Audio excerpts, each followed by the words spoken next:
Please welcome to the show, Mandy Patinkin. Thank you. Good to see you. Thank you.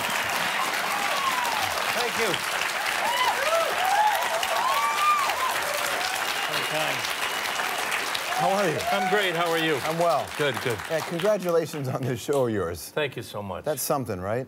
We've been having an extraordinary time. I'm very grateful for everything about it. Did you think that you would have had this shot again to walk into a series in, primetime television where you can do this sort of thing? No, I didn't. It is one of the true privileges of being older. I was just 60 on November 30th. Happy birthday. And I thank you. I must say, I love being 60.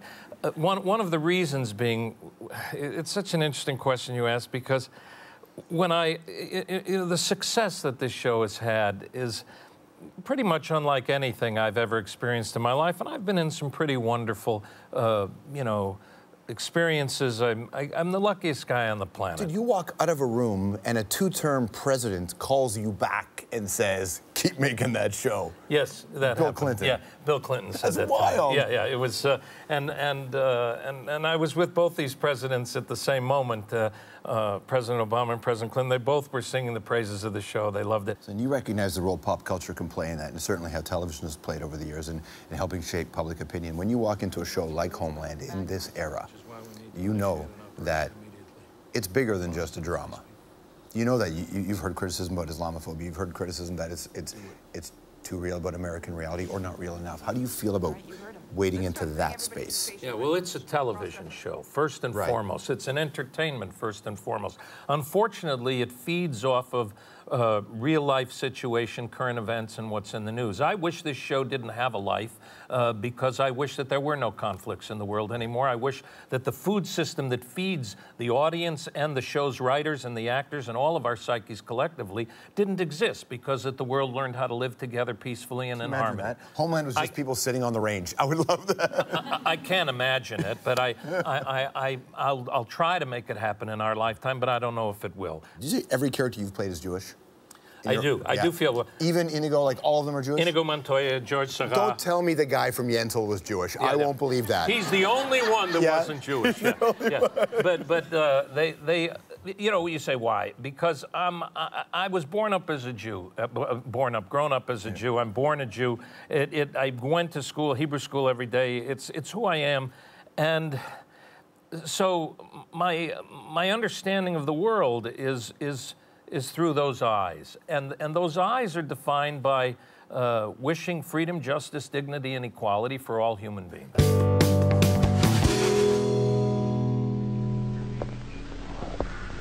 Right. Teen Angel.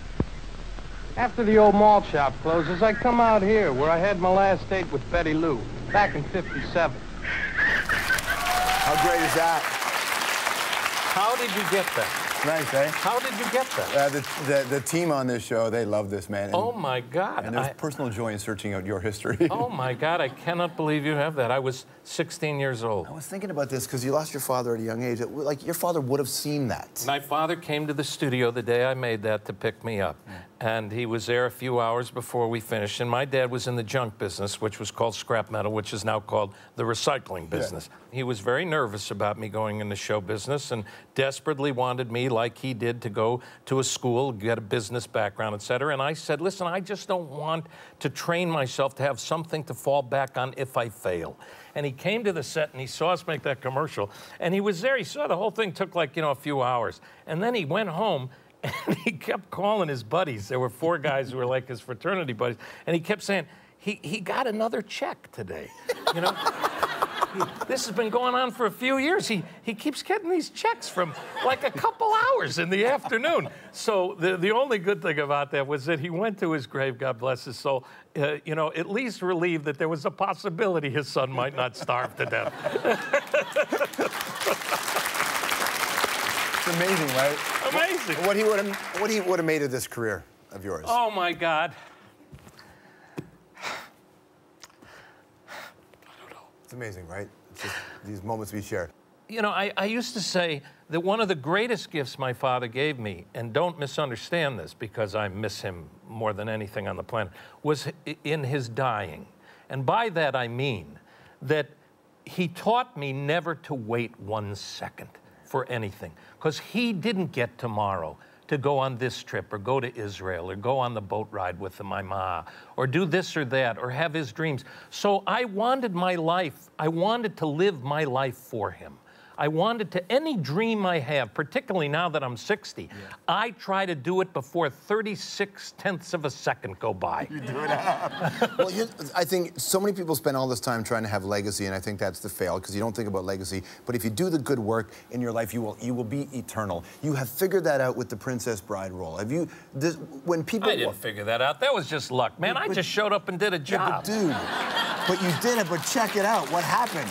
But this is my point, is that it happened. What do you make of that character and how people relate to it? People in the audience wanted me to touch your beard today, dude. Yeah. Like, that's how, and they want you to sing, you know, and a lot of it connects to their first love of you, which is The Princess Bride. Yeah, yeah. I tell you, you know, a day doesn't go by where somebody doesn't talk to me about The Princess Bride in some form, ask me to say something, whatever. And every time they ask it, including this moment, I can't believe it's me you're talking about. I can't believe that I'm the guy in the movie. And I'm in every single copy of every DVD that's out there. Yes. You know? Because I thought, like, maybe I should look through them. Maybe I'm not in some of them, you know? What I was wondering, though, was, I mean, it was years later, but in that movie, because you lost your father young, in that movie, you were avenging your father's death. There was some of that, dude. Yeah. When you were making it, was that in you at all? You bet your heart. May I also bet my ass? Yes. I didn't know how late this show was on. I don't know the rules here. So, but Rob Reiner gave me the script, and I remember sitting there reading it, and he said, you know, tell me what part you'd like to play. And I read it, and I went, this part. And he said, okay, let me finish casting the man in black, because everything's got to match, and I'll get back to you. And then he said, okay, the part's yours. But the minute I saw that part, my mind immediately, I never wavered from it to this day. My mind said, Mandy, if you get that part and you play that guy and you get that six-fingered guy and you get him, that's cancer. And if you get him, your dad will come back. And that was my, if you build it, he will come. You know, that was my field of dreams. And, you know, as a young kid, I would get angry. I'd get angry that my father was taken away from me. I'd get angry that I wasn't given what I wanted. I was spoiled and all kinds of things. It was me, me, me, me, me. And one day, not that long ago, I'm in a gym. I'm working out before a concert, and there's the movie on the TV on the exercise machine, but it's silent because I'm running my lyrics because I'm old and I got to make sure I can remember them. And so I get back up to the hotel room. My wife's sitting there, and dinner arrives before I go to the theater, and she's got the movie on, and the very end of the movie is there. And, you know, everybody says the famous line from the movie, and that's what they think. But I was 26 years old, I think, when I made that film. And there's the last scene in the movie and the last line in the movie, and I'm looking at it, and we have it on, and I hear the guy who's played by me say this last line in the movie, and it, to me, became the line of the film for me and of my life, that kid who said it never even realized what he was saying when he said it. And the line that I love the most for me from that movie is, I have been in the revenge business so long. Now that it's over, I do not know what to do with the rest of my life.